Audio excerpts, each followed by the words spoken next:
Soundboard. I was like, man, my buttons are pushed. Why isn't it happening? Howdy. Welcome on in to the pre-show before the free show, where the train is just completely on the tracks, obviously. Howdy, Greg fellas. Tupper, that's Greg Powers. Don't say the line. Say the line, Bart. And now, for this week's Bachelorette recap, we go live to our chief Bachelorette correspondent, Ashley Pickle. Ashley? No, see, this isn't a good day to do this because Powers is in the office. Powers, do you watch The Bachelorette? No. You answered that far too quickly. That's an upset. Yeah, this is the one pre-show where we have someone else to join us, so this isn't a good time to do Well, Okay, that. when's The Bachelor? I can talk about The Bachelor because I will say When's The Bachelorette on? The It's on Bachelor, Tuesday. Bachelorette. So it's always going to be. So we can never get. We can never I get your know. hottest takes. We No. always have to wait a day to let them simmer. No, Powers is here. I I'm don't down care. to hear the hot Let's takes. hear. Let's go live to our chief Bachelorette correspondent, Ashley Pickle, for a recap of last night's episode of The Bachelorette, which she got mad at me for texting her during. I did. Well, okay, like text is fine, but you sent me a video and was like, watch this. And I'm like, sir, there's other programming on that my attention has to be at. We do not need to do a recap unless you're going to watch it with me. Like, it is no fun for me to sit here and recap this when I don't have people to converse with. I'll try to not converse. Fun. I'll try to converse. Why don't you start, and I'll try to come up with some nice. No, this is. I don't comeback. like this. Who's the Bachelorette this year? Michelle. Do we like Michelle? Yeah. Was she like a fanfic? Because, correct me if I'm wrong, but the Bachelorette is usually a loser of a previous season. Yeah. She was on Right. a previous So season. It's a snake eating its tail is what's going on here. Basically, Careful. yeah. She was definitely fan favorite. She was a D1 basketball player. She's cool. Okay. I like her. Where'd she play basketball? I don't know. Well, okay. Sounds like you're not really a bachelorette head here. How many dudes are there? Well, they start off with like 30, but this was episode 2, so we're probably down. They probably cut like 4 or 5 the first week, and then they cut like 3 more, so we're probably down in the low 20s at this point. Is it really embarrassing to be cut like in the first week? Oh yeah, absolutely, because it's the first, like, one person gets the first impression rose, which is, top guy leading the pack after night 1. And then they have the rose ceremony that night. And then, yeah, it's like you were on, you said hi, and she was like, nope, don't like you. So that either says something about, like, you're just not memorable or you're ugly, basically, is the thing. Seems to be the hot talk. I mean, just the interwebs say, did Michelle know Joe? That is the hot talk. Before the start of the season. It's a great question. And she did. Many people are asking. She did. They're both from Minnesota. They were both basketball players. That seems like a conflict of interest. It is. And none of the other guys know that she knew him beforehand, but they kind of started guessing. Are they going to run him off? Yeah, so they tried. But she really likes Joe, so I don't think he's getting run off anytime soon. Well, that seems. But that the other seems like guys, it's really the other messing guys with are the starting. integrity of the game. It is. The other guys are starting big drama about it. Like stuff started getting heated last night. You're a baseball fan, right? Yes. If somebody corked a bat, would you be upset about the cheating? Yes. Yeah. See, that's what I'm saying. The Yeah, game no, is they not being are. played on They're a level playing It's like, field. They're it's like the upset. St. Louis Cardinals having Joe West as the umpire of That's every exactly game. right. It's like certain teams having a real affinity for waste management. You know what I mean? I don't know. So then here's my question. So let's just say there's 25 left. Is that a fair estimate? Yeah, that's fine. Could you identify all 25 by name? Absolutely not. How can she then? Because she's spending time with them.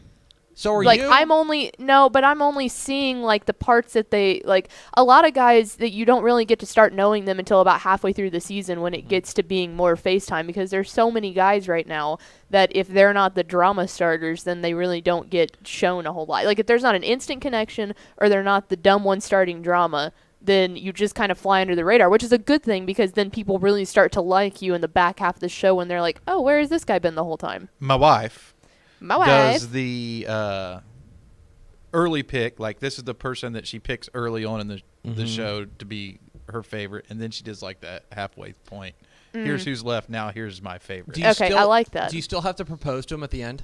You don't technically have to. I don't think there's a hard rule. Yeah, there's not like a hard and fast rule, but most of the time it ends up in some sort of an engagement. How are those marriages faring? Not good. Absolutely trash. How many contestants has she kissed thus far? Probably all of them. All 50? Well, there wasn't 50. All there were 30? Like 30. Probably not all of them. She's taking it a little bit slower, but there have been people that's like disturbing to That's me. disturbing. yeah, like last year, the last girl who was the Bachelorette, she was And big here's on the thing. the making out side of Let's things. just say that you do find the one, right? Let's just say you find the one. Then you've got to go and watch video. Like, video exists of your wife or your husband swap and spit with 29 other dudes. And like HD, like good oh, video. yeah, like ABC, Yeah. big Multiple Disney money. angles. Disney money, like 8K. Well, and then it gets down. What the real weird one would be was it gets down to fantasy suites, and that's when they're allowed to stay the night with each other for the first time. And there's like 4 guys that get to do that, and they don't show what happens in there, obviously, but it leads to conclusions that are like not something that you would want to go back and realize that happened like They're doing- 2 weeks before I proposed. What you you're know? saying, to put it in terms that I think would be friendly for this audience, Uh-huh. they're doing the Monster Mash. It was a graveyard smash. You're fired. we have to talk to Adam about your employment. Is that a fair assessment of what goes on in the fantasy suite? Yeah, if you want to put it in spooky Ooh, season you do terms, the I fantasy guess. Suite. She literally just okay. mentioned I it. No, yeah, that's what the actual I was name like, of it is. wow. But that literally happens. Like that happens the week before they meet the hometown people, and then like 2 weeks later, someone's proposing. Wait, time out. Give me a second. You would So enjoy they're this. doing I'm telling They're you. doing the graveyard smash. And then they go. And then they have to go meet their parents. I believe and so. the parents have an understanding that smashing happened. Yeah, I think so. Or maybe it's. I can never remember. It's flip flop, one of the two. But regardless, her parents get to meet the final 2. And so that might be right after Fantasy Suites, I think. So they know that just happened. You have not done a good job selling me on watching The Bachelorette, I'll be honest. No, but you're getting fired up about it already, and that's the whole point of it. It's trash television, but it's fun to get all rallied up about because it's something that does not matter. Mavericks won last night. That is also disgusting. Hit the theme expo.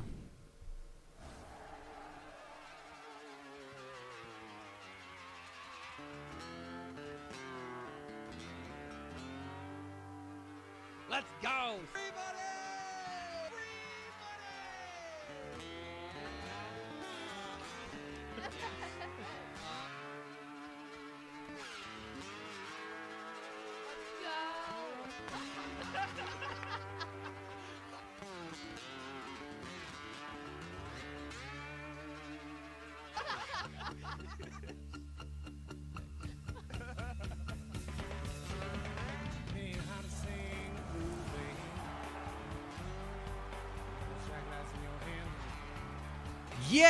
Yes, yo!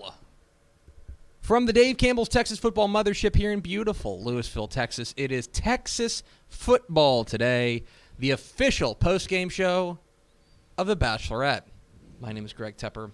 I'm the managing editor of Dave Campbell's Texas Football, a magazine, TexasFootball.com, a corresponding website. Thank you for spending part of your day with us, whether you're watching us live on TexasFootball.com, Facebook, YouTube, or Twitch, or listen to us on the podcast, which you can subscribe to on the podcast vendor of your choice. Either way, thank you for doing your part to support your local, mediocre internet show. I am sitting over there at the helm today, making us sound good. She's the Duchess of the Dorks. She's Ashley Pickle. Hello, Ashley. Howdy, team. She said team because I'm not the only one sitting at this table. Sitting to my right, Bam. he is the president of Next Level Athlete. He is our recruiting analyst here at Dave Campbell's Texas Football. Oh, yeah, look at that. He's putting good job. That's good branding. I wore a band T-shirt. He is a good band. He's Greg Powers. He's a good band. What's up, y'all? What's up, dude? Thanks for coming. Doesn't it feel good that fall is here? It's like it's a great season. Doesn't it feel good that it's not freezing in this studio? Yeah, it's great. Yeah, we did have somebody. Apparently, all we had to do, we've been freezing in the studio for 3 years, and all we had to do was, like, ask. Yeah, and the little guy came around and he was like, he started that messing with the thermostat, and I was like, what are you doing? And he was like, I'm gonna make it warmer, and I was like, You can do I that? think I'm in love with you. Like, do you want to go to the fantasy suite? no, oh God. Today is Wednesday, October 27th, 2021. 29 days until Thanksgiving. Happy birthday to whose birthday is today? Anybody know? Anybody have a friend whose birthday is today? Man, I didn't come prepared for that. No, this is bad. Happy birthday to... It's okay. Tepper's on this program every day and doesn't come prepared for the birthdays. Happy birthday to Teddy Roosevelt. Wow. Wow. Yeah, episode 1270. On today's show, guys, we are going to do This Week in Recruiting with Greg Powers of Next Level Athlete, talking all things recruiting across the Lone Star State. And then we're going to hear from, I'm glad you did this, it's Small School Powers, Grapeland running back Cadarian Wiley, who's awesome. I don't know I haven't heard the interview. I can only presume that his interview is as awesome as his running game, which is awesome. Well, that would be pretty epic. I was going to say. This dude puts up monster numbers. Yeah. So we will hear from Grapeland running back Cadarian Wiley coming up here at the back half of the program. Do we have first four through the door? Pickle? We sure do. It was Coach Terry Crawford. 8-0 Abbott Panthers. Aaron Arbuckle, Tony Blaylock, and Aaron Flynn. Welcome in, fellas. If any other coaches want to get in on the first four through the door, I'd be happy to read their record too. Yeah, Riley Dodge talked a big game, and he did. He's not executing. I could be saying 8-0 South Lake Carroll Dragons, but I'm not. I'm saying 8-0 Abbott Panthers. Yeehaw. All right, Pickle. I guess we should do this. I'm Greg Tepper. That's Greg Powers. And this is This Week in Cruton. It's This Week in Recruiting with Greg Powers of Next Level Athlete. Follow him on Twitter at GPowerScout. Follow Next Level Athlete on Twitter at NextLevelD1. See his fine work at TexasFootball.com/recruiting. And, of course, this segment is brought to you by our good chicken friends at Chicken Express. Chicken Express. Chicken. You were awful. Like, awful. I'm sorry. At sales. What do you guys want to talk up Chicken Express for a minute? I think Chicken Express is great. I think that we all understand how I feel about Chicken Express. I think everybody on this show understands how everybody on this show. So the way to do it. Here we go. It's the Express Tenders 4-pack. Mm-hmm. right? Yeah, no, You can mix it up. 100%. Gotta go the number one. The number one box, You can mix it up now. Get 2 of the tenders regular, 2 of the tenders spicy. Now, full send on spice. Yeah, they full have. send. They have. They've started asking me. They were like, "Do you want? I think it's regular, spicy, or half and half." And the first time somebody suggested half and half to me, it was like a mind-boggling experience. It was like learning, like the heaven's gates open and you heard, "Oh!" Like, yeah, it was like learning. Be like, wait a second, have I been having my shoes on backwards the whole time? It was something like that. Yeah, that's a big play. Spring for the extra roll, and then you have to break it down one tender to one half of a roll. That is the perfect marriage. Ratio. That is the perfect ratio, tender to roll. Well, yeah, but you like biscuits, though, right? No, I'm a rolls. I know you are, but the other I'll screw around and dummy. get a biscuit. I like biscuits. I just love Chicken Express's rolls. I like thank biscuits. you. That is the correct answer. This week in recruiting, a lot to get to this week. We're going to start with our prospect on the rise. Prospect on the rise, go down to the Houston area. Talk about 2022 Langham Creek defensive end, Paul Oyewale. Nailed it. Nice. He's picked up a couple of offers recently, including 2 in-state offers from Baylor and SMU. He's also got an out-of-state offer from Duke. This is a guy who is a 3-sport guy, which I know colleges are increasingly excited about. Especially the running the tracks, doing track is something that I know they're excited about. This is a guy who's got some good get off, and I feel like could be one of those sleepers. Langham Creek defensive end Paul Oyewale. Yeah, no doubt, and it was really good to see him get a P5 offer in state. SMU also extended him that offer, so will he stay in state? I think the chances are probably pretty good that he'll pick one of those 2 schools. He's one of these seniors who really starts to show through on tape. 6'4", 6'5", 240 pounds, has good grades, as you can see by the offer from Duke. And as we watch his highlight tape, I want you to notice the first thing that pops out to me when watching is for a bigger frame guy, he's able to make tackles in space and track people down who are supposed to be faster than him, right? And that's a great indication that his future is going to be pretty bright. This highlight play in particular, where he tracks down a pretty quick player, looks like for Summer Creek. They've got a couple of big games coming up. Yes, they do. Because they're right there on the bubble of getting into the playoffs, and I know that they have to win at least one of these next 2. They have to. Well, Cypress Falls is that game. Thing. District 16 is a mess. I'm actually going to be calling the Cy Ranch, Cy Park game on on Thursday. That's a huge game. But then you've got Bridgeland, Cy Woods, Langham Creek, Cy Falls, all either 3-2 or 2-3, and so that is rather difficult. And so for Langham Creek, it would behoove them to beat Cy Falls this week, and then they have to play Cy Park. So definitely got to win this week.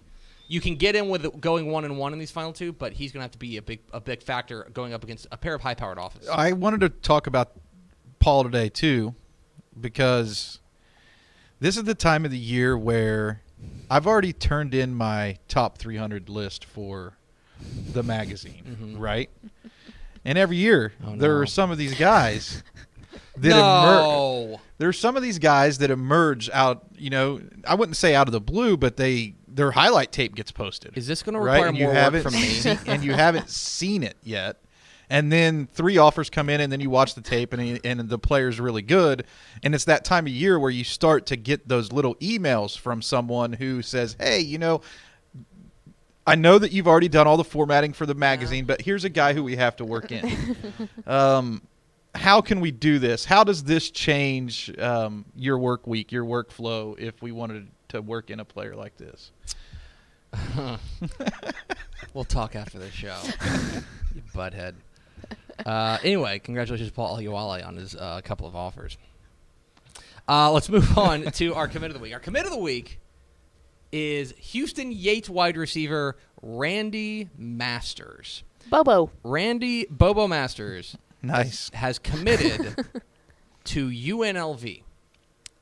Big pickup for the running Rebs out there. And we've got him listed a 3-star guy. Yep. Here's everything you need to know about Randy Masters. If the name rings a bell, you've got to go back to the 2019 state championship game against Denton Ryan.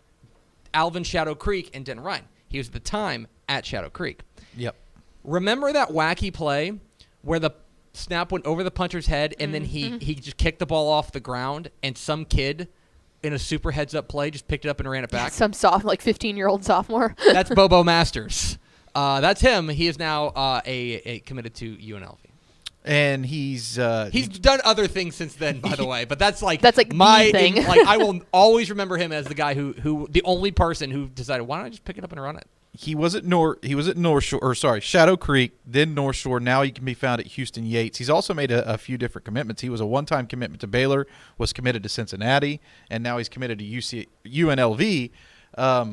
One thing about watching his tape from 2021, he has not lost a step. He still has the juice. This was a kid who was on a lot of people's radars early on because he was a difference maker on that Shadow Creek State Championship team, and he's really special. Like, he's really talented.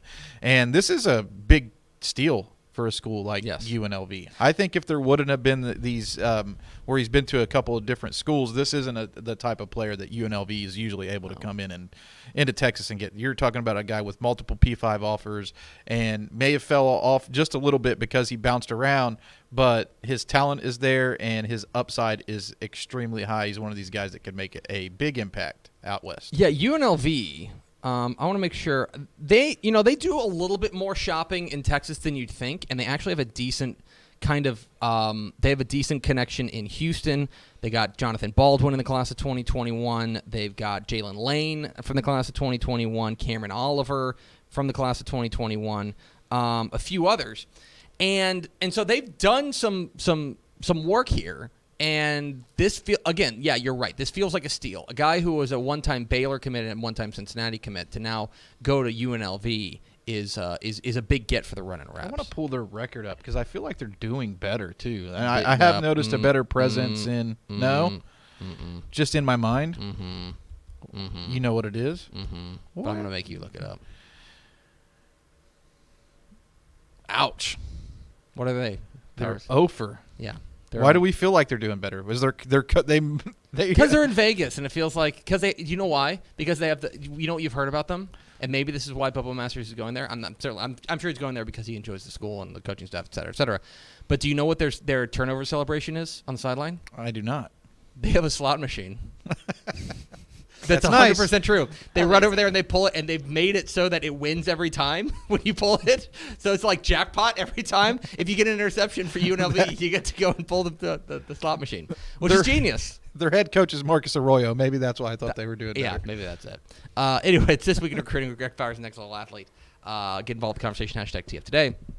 Let's go to our underclassman of the week. Our underclassman of the week is a name you need to familiarize yourself with right now, probably yesterday. It is Burleson sophomore quarterback, Dylan Raiola. Dylan Raiola is the son of former Nebraska All-American Dominic Raiola. He, of course, was in the NFL forever. He's already got a bunch of offers, but including like TCU and Texas Tech and Georgia and San Diego State. He picked up offers this week from USC and Alabama. Yeah. Dylan Raiola is a name to know, most certainly. I think I saw a quote from him already that Alabama was his dream offer. Well, too. So that'll be interesting to see how that plays out. You know, he has that strong connection to Nebraska. Guess what? Nebraska needs a quarterback. You know what I mean? Like, they need this guy. Anytime you have a kid like this with a strong tie to the school, it's a huge loss if they don't come your way because he's probably going to seriously look at Nebraska no matter what, right? His dad played there. Maybe they'll do the Ole Miss thing where they put Raiola in the end zone. Maybe they could. That'd be pretty neat. That's pretty genius. You got to win that game, though, when you do that. That's a good point. Alabama was a big offer in this one. Georgia obviously has to be a big offer in this recruitment. This is a guy who kind of reminds me a lot when I watched his tape of Jarrett Stidham. That's one that kind of – I know that they have similar intangibles. He has that thing where he doesn't seem to be afraid to throw the football into tight windows when he wants. He'll throw off his back foot but has the arm strength to fit it in. He's only going to get better as he matures and continues to get repetitions with the varsity team.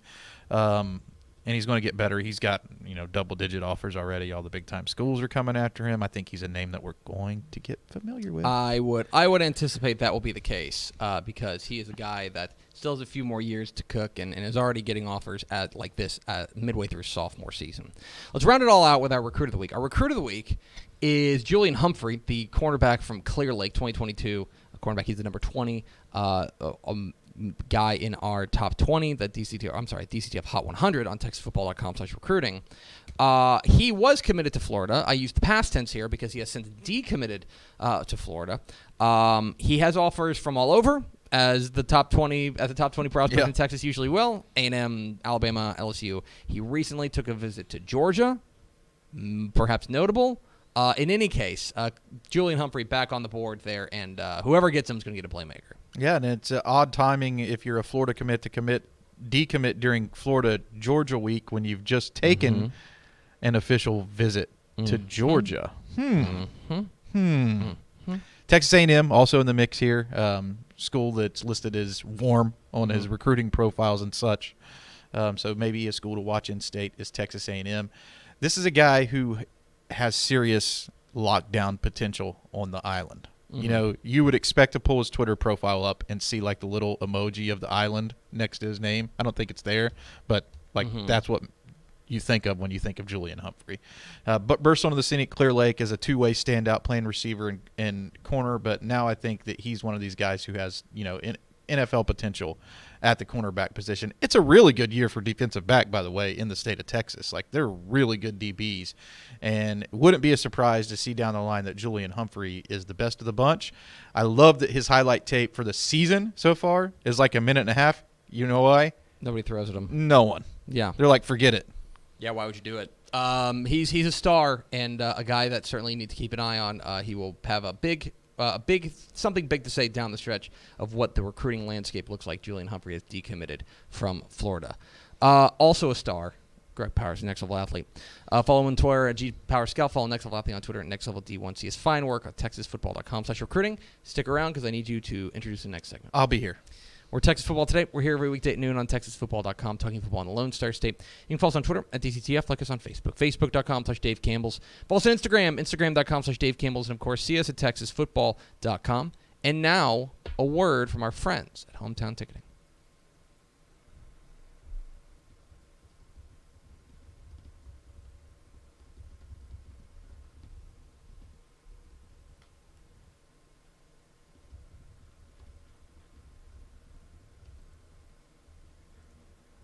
For their events, visit their website at hometownticketing.com to learn how they can make digital ticketing possible at your school.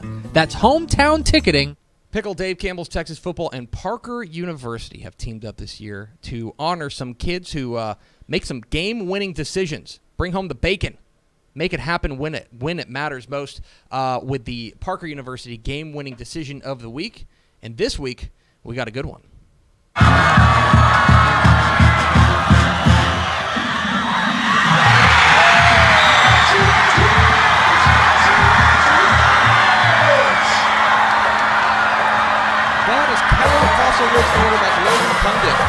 Finding Daniel Cobbs for a game-winning 2-point conversion in overtime as the Panthers stunned district rival Keller 36-35. Congratulations to Daniel Cobbs. The Parker University game-winning decision of the week.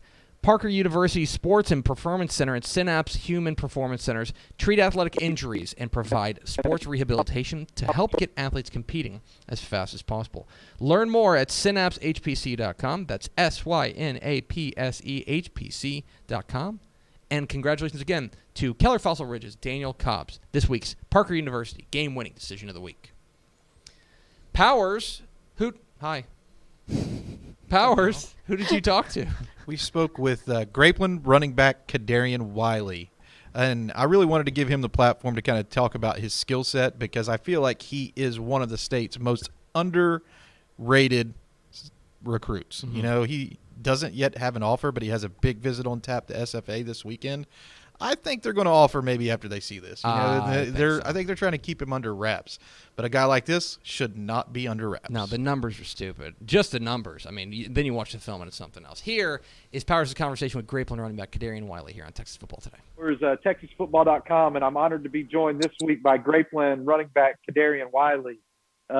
Man, you've been putting up some monster numbers there the last few years within the Sandy's offense. What's it like playing there? And really, you got to tell me what it's like rushing for all those yards. You got to feel good scoring some touchdowns out there.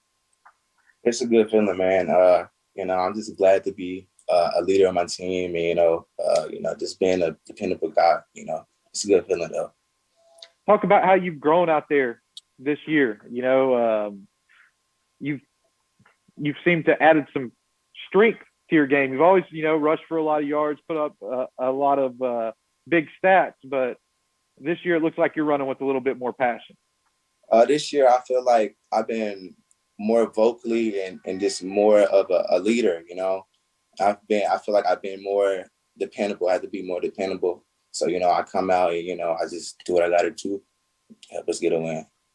Is there any player out there that you feel like your game resembles at all out there on the field? Is there like a running back in college or the NFL that you kind of look up to?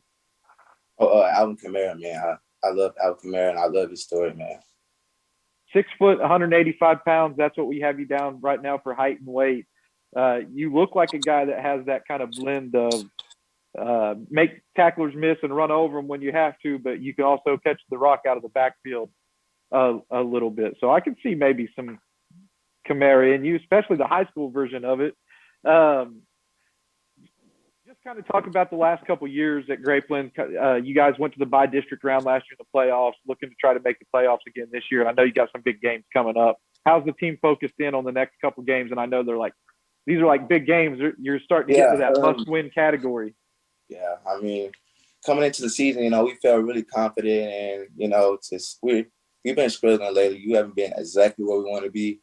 So coming into the game Friday, it's a big game. We got to win the game to get in the playoffs. So, I mean, I feel like everybody pretty focused, locked in. I think we're gonna do something big right now. Kind of talk about the recruiting process. I noticed that you were out to a big game at the University of Oklahoma. What was that experience like? It was like a tighter game. It looked like than it should have been on paper, but Oklahoma was able to come out on top in the end. I just love Oklahoma, man. The atmosphere at Oklahoma, it's a really good feeling. And the game, and Caleb Williams, man, he's awesome, man. Yeah, he's pretty good. What was it like being in the stands when he stole that ball away from Kennedy Brooks to pick up the first down? I know there was some confusion, but that was a big play in college football, and it looks like now you'll always have that as a part of like your history. You were there for that. Oh yeah, that was crazy, man. That's most quarterbacks don't have that IQ, just to take the ball in a big moment like that. What other schools outside of Oklahoma are showing you interest? I talked to Rice. I visited a game down in Rice a couple of weeks ago. I had a conversation with Texas Tech, Kansas State. They just invited me to a game on the 13th of November. And last year, I was around about fall. I was talking to Yale and just a little conversation. And this weekend, I'm going to take a visit down to SFA. Oh, that'll be a pretty good visit down there, too. I know that they know how to win some football games. What are these colleges telling you? I know you're looking for the right offer right now. You're an uncommitted prospect. What are these colleges telling you? Like, is there one that you feel like showing you the most interest at this point in time? Or how do you, even sort through all that in the middle of the season? Right now, I don't have, an official offer. Like, with Oklahoma, it's weird because I don't actually directly talk to a coach. It's been a lot of visits, a lot of mail-in and little things like that. But right now, SFA, we have good conversations and we just talk on a daily basis. So they're coming after you probably the most seriously at this point. I watched your tape, man, and I got to tell you, I was pretty impressed by it. I think some more schools will start to show you some interest as we head down the recruiting home stretch here. You seem to be a player that's put up good numbers, but even just watching your tape this year, that's on the rise. I want to know a little bit about Grapeland itself. What's it like, living in that city, playing for that size of school? And there's gotta be this factor, I think, there where like the kids know who you are. And what's that like? Yeah, I mean, it's a small town, small community where everybody knows each other, and me, I'm just like, everybody walks around calling me D1 running back, D1 running back, and I'm just, I'm that leader, and everybody looks up to me, it's just a good feeling. So one question or one topic that always seems to pop up in some of these conversations is I'm such a foodie. We're at Dave Campbell's Texas Football, the whole editorial crew, they're all foodies, and we're constantly trying to find these like places to go find a great meal, especially when we're out watching high school football games. Is there a spot out there in your neck of the woods that you feel like is like a can't miss type of place? It's a little place called Grab a Bite. And I mean, it's like a community little restaurant. And I mean, everybody goes there. Everybody loves to eat there. Is that like the after the game spot too, or? Oh no, it's just like for lunch. Like if you just on a lunch break, anything, a lot of people just go there for lunch. Check that out, man. I just wanted to say thanks again for joining us. If you're a college coach watching this interview, you're seeing what type of person Cadarian Wiley is, and put that together with the tape that he has on the field. I think that he definitely deserves more opportunities on the recruiting trail, and that's why I wanted to feature you this week and give you that platform to kind of let everybody know who you are. And I think that a school will do right by giving you a good offer. I can't wait to watch you play in college. Thank you. I appreciate it. There he is, Cadarian Wiley, running back for the Grapeland Sandies. Appreciate him taking a little bit of time to let Greg Powers bother him. But no, I mean, look, the kid's a star. This has obviously not been the year that they were hoping for. They're sitting at just 4-5. I think they can still make the playoffs. I think they should, right? They should win this game this week. If they beat Leon this week, then they should get in. But he has been a star there and a guy that I feel like not enough people know about. So Cadarian Wiley there at Grapeland. Got to be closing in on, I think, on 4,000 yards and over 50 touchdowns in his career. It's Lord. amazing. It's pretty sick. It's amazing stuff. Let's go over to Ashley Pickle for America's second favorite segment. Final thoughts. Do you want to do a quick programming note that we will have a show tomorrow, but there will not be a show on Friday? Yes, no show on Friday. I'm calling a game on Texan Live on Thursday night, so I'm staying the night in Houston. Can't get back here in time for that because I like to sleep in. And that's not true. I just, I don't want to gun it up here. And I won't be here because I'll be going down to Pickle's San not gonna be Antonio. there, you're going to Johnson and Reagan? Yes, yeah, down to the Johnson and 210, baby. That'd be good. Are you going to get Taco P? Am I going? Yes. Just I don't know. Yes. Powers, where are you going this weekend? I haven't made my mind up yet. I actually need to look at the schedule and see what the hottest game in DFW Go to might Ennis be. and Royce City. Ennis and Royce City. That's a It's out good in one. Royce City. You want to know what? One of our job sites is at Royce City ISD Stadium. I was going to say, they have that so new, really, great really good stadium. So, yeah, I'm very... Trust me, I'm familiar with the stadium. Yes. Yeah. Anyway, that's a good call, in actually. my opinion, that's probably the biggest game in DFW is Ennis and Royce. Yeah. I think so. It's a good recommendation. There's Hell another of a meetings one on Thursday. Oh, what's the one that they were sending out? I don't know. Never mind. You can go to South Oak Cliff and Kimball. That will be fun. That will be fun. Follow some of Guy Frazier's content. He was just at South Oak Cliff today, or Dude. last night. South Oak checking Cliff. Did you see South the Oak Cliff- video that South they- Oak Cliff and Kimball is a big rivalry, and it's turned into like a real petty rivalry, and I love it. Did y'all see the video that South Oak Cliff put on their Yes. Twitter this week in preparation for the game? If you haven't seen it, go watch it. It's so good. outstanding. Their Twitter game is strong. Yes. Graphics, Consistently. videos. I will say the other Put thing, it on though. for the recruits. My mother is a Kimball grad. So, Okay. there I'm we not go. coming at this unbiased, but I think I did pick South Oak Cliff to win. Chiron Henderson, name you need to know in that game. 6'5" receiver. It'd be a lot of fun. Okay, it's going to do it for us. Thanks for spending a little bit of your day with us. Follow us on Twitter at DCTF. Like us on Facebook. Facebook.com/Dave Campbell's. Follow us on Instagram. Instagram.com/Dave Campbell's. And, of course, see us at TexasFootball.com. Hey, Powers, thanks. You're welcome. Let's do it again next week. Thanks to Grapeland running back Cadarian Wiley for being our guest. For Ashley Pickle, I'm Greg Tepper. Vince Young, please meet your Player of the Year trophy. We will see you tomorrow. Texas Football Today.